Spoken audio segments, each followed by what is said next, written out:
Sir biryani খাবেন না পেক করে দিমু? আরে মা তুমি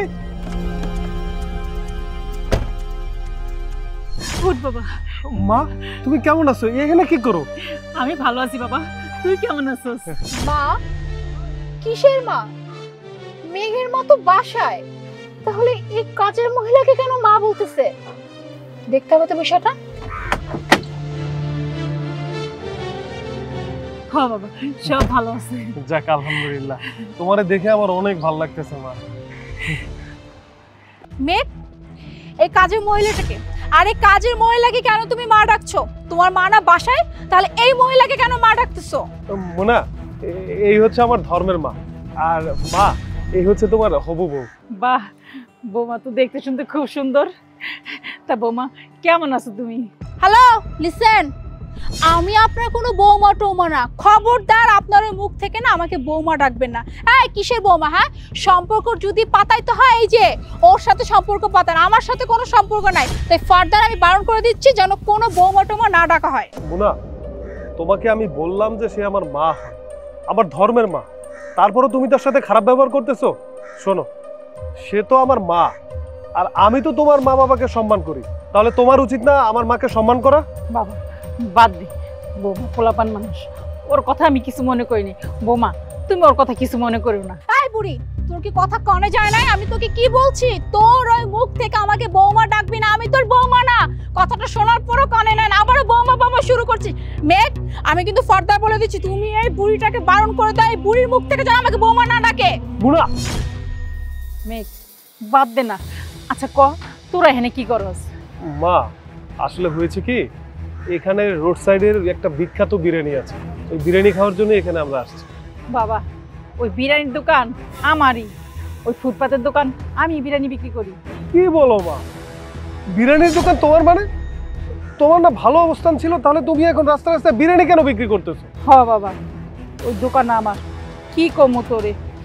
আমার ছেলে আর ছেলের বউ, আমার বাড়ি ঘর টাকা পয়সা দোকান সব কিছু নিজের নামে লেখা নিয়ে আমারে বাইতে বাই করে দিছে।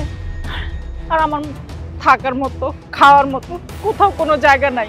তো এই যে পুরানো একটা বাড়ি ছিল আমার নামে, ওই বাড়িতে থাকি। আর পুরানো কিছু গয়না ছিল, ওগুলি বিক্রি করে ওই বিরিয়ানির দোকান দিছি। বাবা, আমার থাকার মতো খাওয়ার মতো যা ছিল সব কিছু ওরা লয়ে গেছে। আর ওই যে পুরানো একটা বাড়ি ছিল না আমার নামে, এখন আমি ওই বাড়িতেই থাকি। আর কিছু পুরানো গয়না ছিল, ওইটা বিক্রি করে ওই ফুটপাতে বিরিয়ানির দোকানটা আমি দিছি। মা, তোমার জীবনে এত কিছু ঘটে গেল, তুমি না দিলে আমাকে একটা ফোন, না আমাকে জানাইলে, আমি তোমাকে কত খুঁজছি তুমি জানো? বাবা, তখন আমার মাথায় কোনো কাজ করছিল না, কারে কি কমো না কমো। আর সবচেয়ে বড় কথা হইলো, তোর নাম্বার ছিল না আমার কাছে। আর নিজের ছেলে যখন বাড়িতে বের করে দিছে, আর তুই তো পরের ছেলে, তাই কিছু বলি নেই। মা, তুমি আমাকে ছেলে ডাকছো না, তাহলে তুমি কেন পর পর করতেছো কত? তুমি তো আমার কাছেই উঠতে পারতা, তাই না? হ বাবা, তুই তো আমার ছেলে। আচ্ছা তুই বকবক অনেক করস, আমার বৌমার খিদা লাগছে, তোরা গাড়িতে গেবো, আমি তোকে লেগে বিরিয়ানি লয়ে আহি। এই মেঘ, সত্যি করে বলো তো এখানে কি নাটক হচ্ছে? হ্যাঁ, একটা ফকিন্নি বুড়িকে তুমি মামা করে কেন ডাকতেছো? তোমার মা না বাসায়, তাহলে ওই মহিলা তোমার মা কি করে হলো? তুমি জানো না, এই যে মা, ওনার কত অবদান আমার লাইফে। উনি হয়তো আমার আপন মা না, ধর্মের মা। উনি আমাকে যে সাহায্যটা করেছে, আমার বিপদের সময় আমার পাশে কেউ ছিল না। শোনো তাহলে।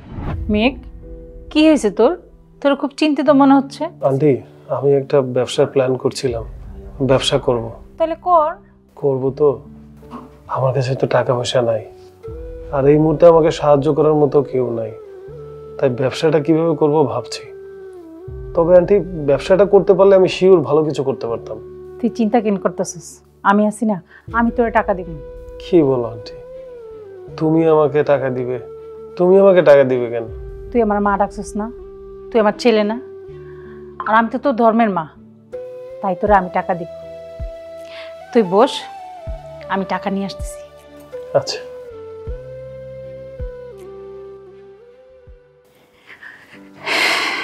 এনে টাকা, এটা দিয়ে তাড়াতাড়ি করে ব্যবসা শুরু কর। আন্টি, কি বলে যে আপনাকে ধন্যবাদ দেব বুঝতে পারছি না, তবে আমি ওয়াদা করছি আমি যত তাড়াতাড়ি পারি টাকাগুলো ফেরত দেবো। আচ্ছা আন্টি, দোয়া করো। যা বাবা যা। জানাবো না, উনি যদি আমার পাশে না থাকতো তাহলে আজকে আমি কিছুই থাকতাম না, হয়তো সামান্য কোনো ব্যবসা বাণিজ্য করতাম। আর আজকে উনি আমাকে হেল্প করছে বলেই আমি এত বড়। তোমার ওনার সাথে এরকম করে কথা বলা উচিত হয়নি। আই আন্ডারস্ট্যান্ড মেঘ, আমি আসলে এতক্ষণ ভুল করছি অনেক। আয় চল ওদিক যা।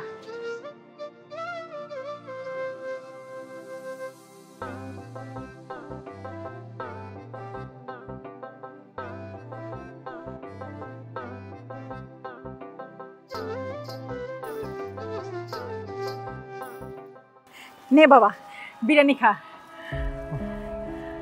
মা, তোমার আর রাস্তায় রাস্তায় বিরিয়ানি বিক্রি করতে হবে না, তুমি আজকে থেকে আমাদের সাথে থাকবে। না বাবা, আমি কেমনে করে তোগুলো লগে থাকি?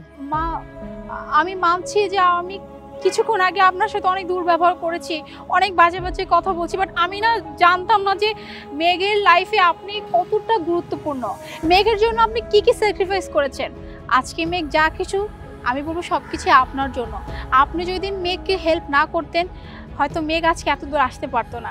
যাই হোক মা, প্লিজ সন্তান হিসেবে আমাকে ক্ষমা করে দিবেন, আমি বুঝতে পারিনি। আর আমি কথা দিচ্ছি আর কখনো আপনার সাথে খারাপ ব্যবহার করবো না। আর একটা রিকোয়েস্ট, প্লিজ আপনি যদি আজকে আমাদের সাথে না যান তাহলে মনে করবো আপনি আমাকে ক্ষমা করেন। তাই প্লিজ আমি আবারও বলছি, আপনাকে আমাদের সাথে যেতে হবে। আর এখন থেকে আপনি এসব বিরিয়ানির দোকান চালাবেন না, আপনি আমাদের সাথে থাকবেন। কিন্তু আমার বিরিয়ানির দোকান? মা, তোমার বিরিয়ানির দোকানে তো দেখলাম লোক আছে, ওইটা সামলে নিতে পারবে। তুমি আমার সাথে চলো তো, আসো।